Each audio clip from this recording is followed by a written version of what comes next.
एक दिन फरमाया सहाबा, अगर कोई बंदा उसके घर के सामने से नहर गुजरती हो और वो दिन में 5 मरतबा उस नहर के अंदर गुसल करे, तो बताओ उसके बदन के ऊपर कोई मैल कुचैल रह जाएगा?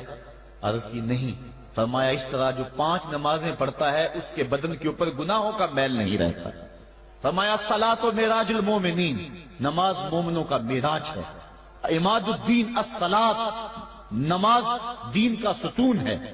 हुब्बिबा इलैया मिन दुनियाकुम सलास, अत्तीब वन निसा व जुइलत कुर्रतु ऐनी फिस्सलात, मुझे तुम्हारी दुनिया से सिर्फ 3 चीजें पसंद हैं, खुशबू, मनकूहा बीवियां और मेरी आंखों की ठंडक नमाज में रखी है।